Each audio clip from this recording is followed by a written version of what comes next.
Welcome to Syndicate and REChat. We'll talk about anything and everything about real estate. Here with me today is Michelle. Hi there, I'm Michelle. So today we're going to chat about projections for the 2023 mortgage rates and the big news we got yesterday from the Fed. Oh, yes, absolutely. So Fed has raised the interest rate by another 75 basis point, which I don't think this is really shocking to a lot of people because according to most of the economists, that's actually anticipated. So it's just still shocking to a lot of other investors or buyers. And, they thought maybe Fed should be maybe really helping out for the buyers. So were you expecting any higher or lower? Is 75 percentage points or 0.75 percentage points, was that the expected number? I think that's pretty much right on the mark. And actually, in my last week's weekly real estate talk show in the Chinese in LA channel and also on our YouTube channel, and then we discussed about the Fed is going to raise the interest rate again, and we all anticipate around 75 basis point. That's pretty much, we expect he's going to keep it consistent with the previous 2 or 3 times 75 beeps. So it was not really shocking to, I would say, probably most of the people. Well, and this year as a whole, it seems like the Fed has increased the rate quite a few times as well. Oh, yes, absolutely. Well, let's take a look at the rate chart so you can pretty much see visually and how this rate has been hiking up. So as you see from the chart, since 2020 and 22, during that time period, the federal funds rate is almost next to zero. And then early this year, March 2022, and the rate has been hiking up. So right now it's like what, number seventh time, right? So it's close to like 4.25%. And if you look like next, I want to share with you is the historically, the Fed has raised the interest rate. It's, since early this year. I just did talk about this year for now. So March for 25 basis point, May 50. Then the federal has increased the basically aggressively the interest rate in the aggressive way. So 75 basis point since June, July, September, October, now November. And then we're anticipating another 75 basis point hike in December, possibly January. So it's a little scary, especially to most of their buyers. Well, this is only to tame inflation. They keep increasing super aggressively these last few hikes. Well, you talk about the purpose about increasing the federal rates is to really taming the inflation, but the inflation really doesn't seem like has been decreased. And right now, I think still around 8.2% last time I checked. So really hasn't really been able to curb the inflation at all, maybe very modestly. Well, and they've been increasing rates since March this year, but mortgage rates don't seem like they've skyrocketed as quickly. Right, correct. Because a lot of people thought, oh, wow, the interest rate has been increased.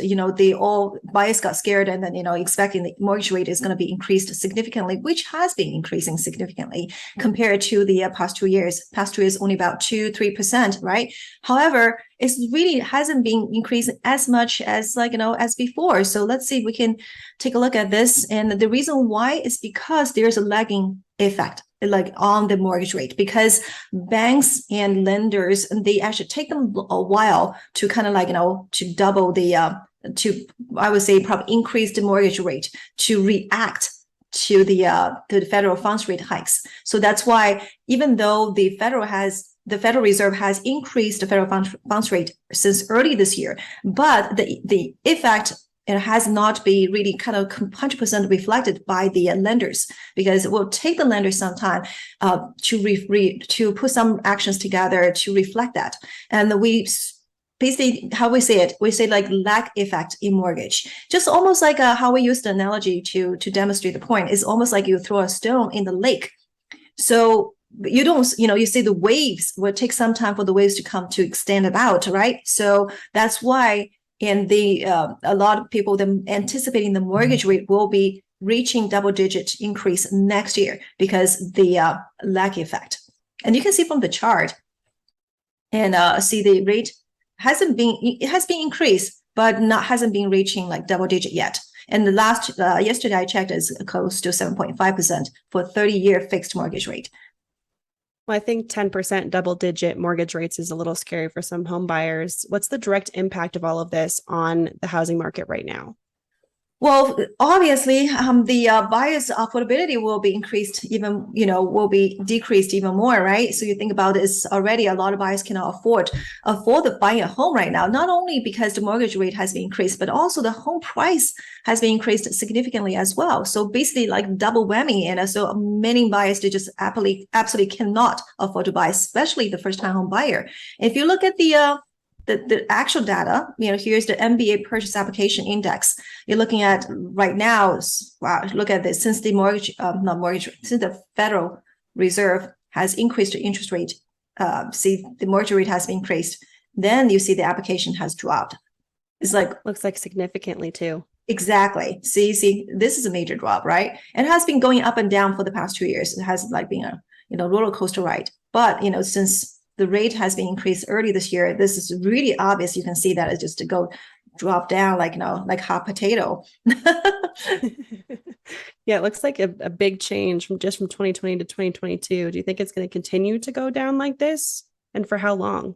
Well, nobody has the crystal ball. I don't have the crystal ball either. So we only can maybe make some predictions based on the data we have so far. So how we can see how can we really project it out and always see what's going to happen with the mortgage rate in the year 2023? We're not just say all the way to 2025 or 2030 because it's too far out, right? Because there's so many variables and will impact the housing market. So probably will be the next couple of years and easier and more accurate to see it, maybe make a prediction.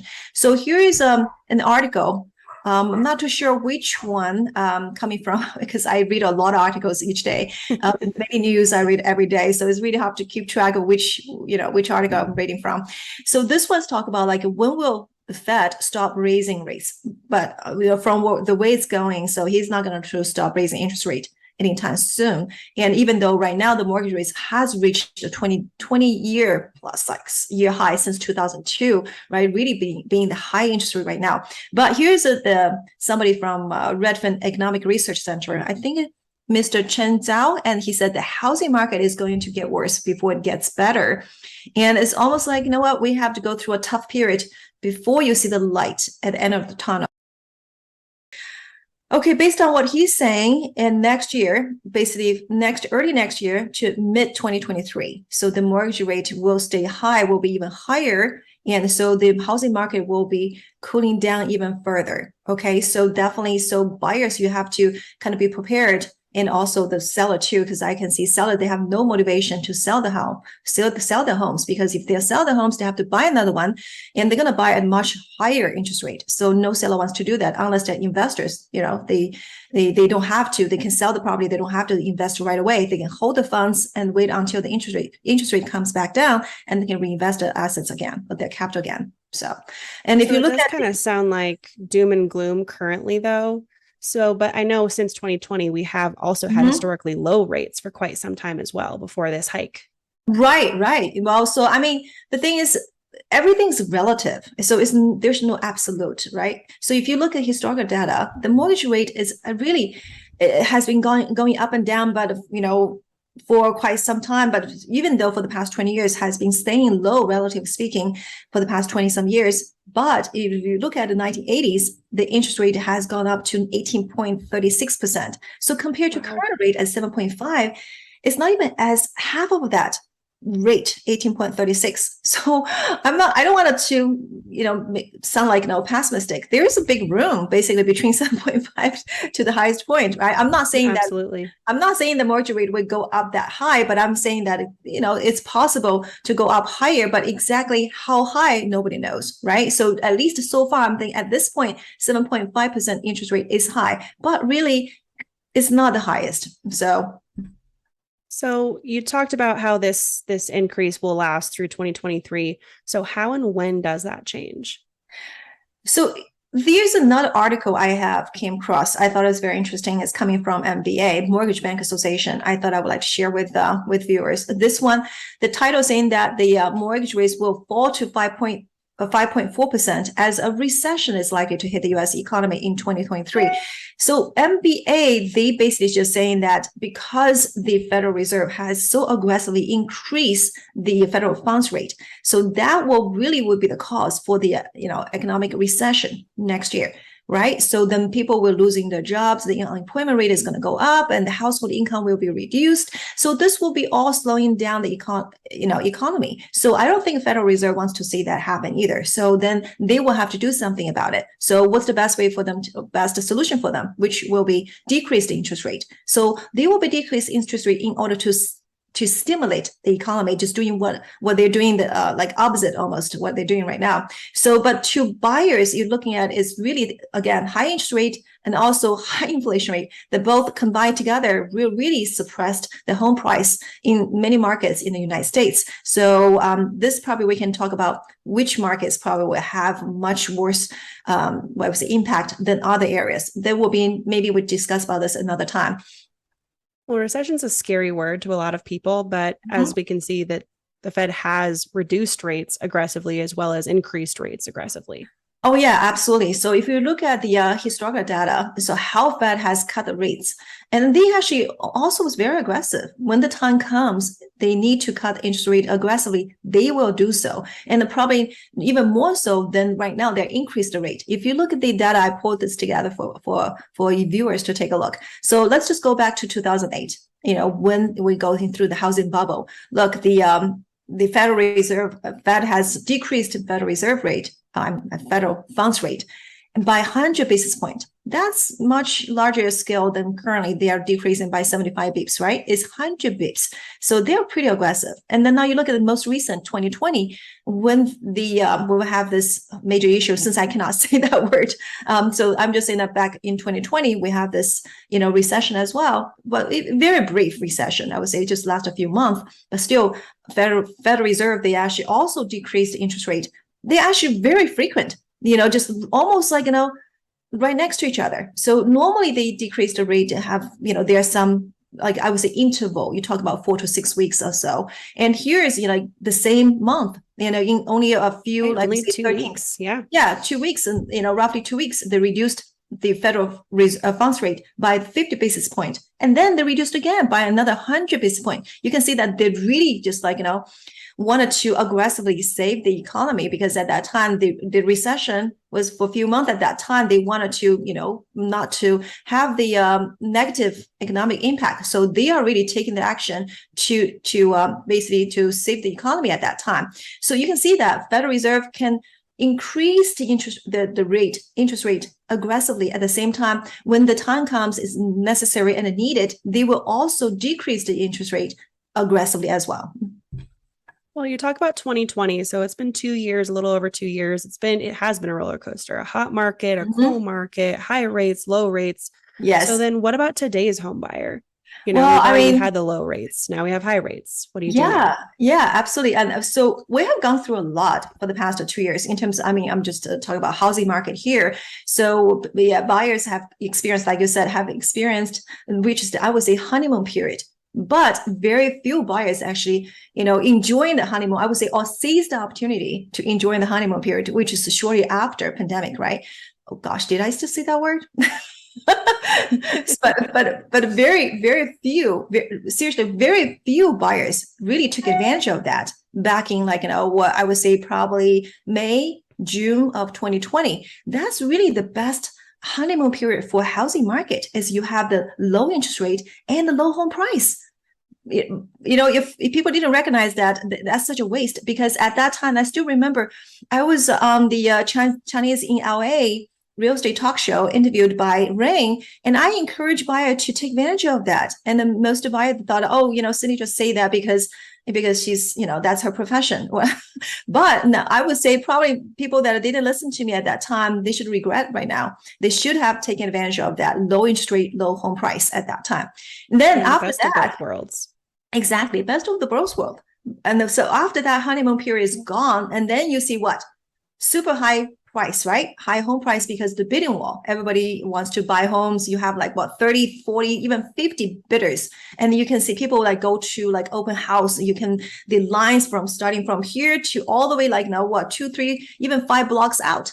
And it's just super, super competitive market. And so the home price has been pushed up. So you're talking about people paying way above asking price to buy a home at that time, even though the interest rate is low at that time still, but they pay a lot of extra, on the home price. So then after that, the federal Fed has decreased the interest rate, and then the table has turned. Now all of a sudden, now just going to and phase into another situation, which is where we are right now, is the relatively lower home price, but high interest rate. So now it's going to another phase.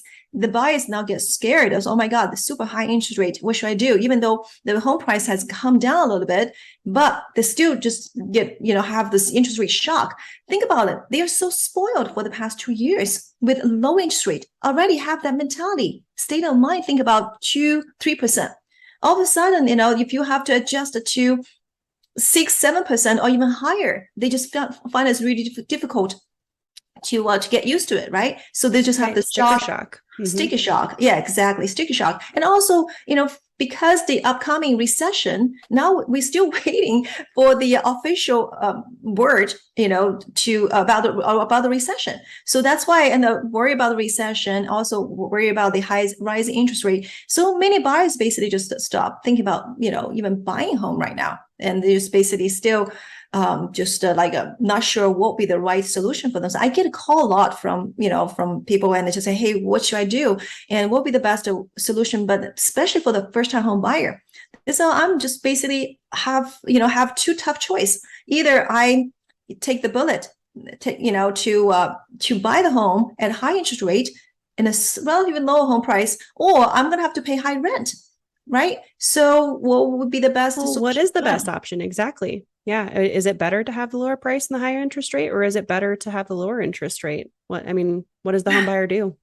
Well, there's no perfect solution, I should say. There's definitely no perfect solution for everything. However, you just have to choose which way is the best with the current let's say the variables. It's almost like solve like math problem. I always look at things almost like solve math problem, because I think I'm Asian, because most people think that you should be good at math, right? But I think a lot of problem is to me is a math problem. It's really about like in this equation, right? How many variables you have, how many fixed factors you have. So in this problem, really the fixed factor is that once you buy the house, you cannot go back to the seller and renegotiate the price. You cannot go back to call the seller and say, hey, I think I overpay your price. I think I overpay your house. I want to renegotiate. You need to return some credit back to me. No, that's impossible, right? Who would do that?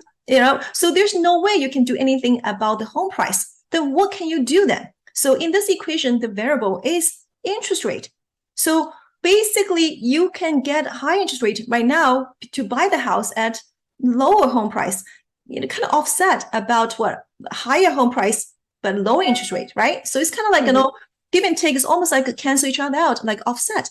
But since we're already in this phase, just do the best you can. So now the variable is interest rate. So why not buy a house at a relatively low home price and then get high interest rate? You can always refi it, which leads to the concept that I actually shared with with many of my fans on social media about marry the house, date the rate. Let me show you something. It is probably more visual. So marry the house, date the rate. I really think this is the best solution. And just because I treat this as a math problem to solve, in this equation, the house is a fixed factor. The rate is a variable factor. So I'm just going to find a solution to control the factor that I can control, which is interest rate. And then when the interest rate come down, guess what I can do? I can always refi. And why I can do refi? And then people say, "Oh, Cindy, you're horrible. You're misleading people." Because then you take risk to get a high interest rate, and the risk is the interest rate risk. What if it's not coming down and still going up? I say, yes, there is risk to it. Absolutely, well, there's a risk to everything. First of all, there's risk to everything. Secondly, is that you wanted to see which risk is worth taking. Right? You want to calculate risk. What I mean by calculate risk is because you need to assess the market, and you look at the data, you collect the data, say, hey, is the risk worth of taking? Why? So let me show you why. Because the home price appreciation seems to be still going upward trend, still in the upward trend. So you can see that this data is not from me. This data is from the poll from a poll of the economist. They predict the home price appreciation will still go up in the next 5 years, especially like let's take a look at this year's data to see how accurate they are. So they're basically saying that, this year, the home appreciation will be 9.3% for year 2022. So we already, I don't have the latest data from October because, we just finished October. So the data has not come out yet.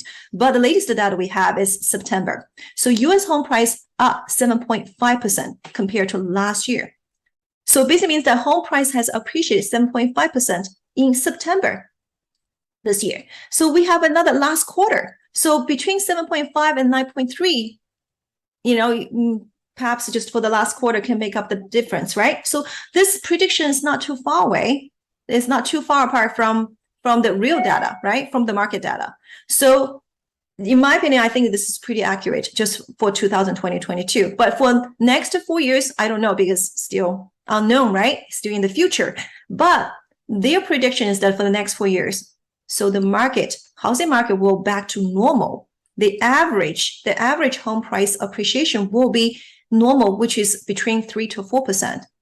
So you look at 4.19 for 2023 to 3.12, 3.46 to 4%. It's really kind of even out, just back on track, come down. 81,000. That's a pretty good appreciation for an average household in 5 years, as opposed to renting. Right. So that's why I'm saying this is calculated risk because the home price is still rising, still going up. If the home price equity is going down, you don't think the price, and the interest rate, you still take the interest rate risk. Yeah, that's a big risk to take. But if you see the future home appreciation still going up, and of course, like we just talked about, Fed is not going to increase rate forever. They have to do something once the recession hits the economy, and they have to keep the economy under control. They have to do something about it, and a decreased interest rate is the best leverage for them. So this is really a calculated risk based on what we just shared with you. And again, I always emphasize, when you buy a property, always make sure that, of course, you're willing, but also at the same time, you have to be able to afford it, and you are ready and able. And on top of being willing, obviously, you have the needs, you have the demand. Not demand, but I say you have the needs and wants to buy it, but you really have to overall assess your financial and family situation, make sure that you are ready and able to purchase the home. So that would be my suggestion. Well, exactly. Buyers don't want to pay higher rates forever. So it seems like refinancing down the line seems like the best solution long term. Right. Long term wise, because still home equity is one of the largest assets for the, for the most households, right? That's pretty much where they accumulate the wealth throughout their life. A major asset. So historically speaking, home price has gone up, consistently, especially for the recent years, especially for the past 2 years, right? So if you're not seized the opportunity to have this, in my opinion, it's more like save, like a piggy bank. If it's a piggy bank, is that right way? Piggy bank. Piggy bank, thank you. It's like have the piggy bank, right? And also that's the best way to hedge against inflation. And inflation being so high, you want to have something can help you to hedge against that. So why not? So I think building up the asset, the wealth for you at the same time, hedging against inflation, that's, one stone, two birds. Exactly. Well, I think we've talked a lot about, the Fed hikes today and what to do about it and predictions in 2023. Do you have anything else to add? I think that's it for today. We will share more market updates and some data with us, housing data with you in our next episode. Sounds great. All right, everyone. Well, thanks for watching. And if you liked our content, please make sure to like and subscribe, and we'll see you next time. Yes. See you next time. Thank you.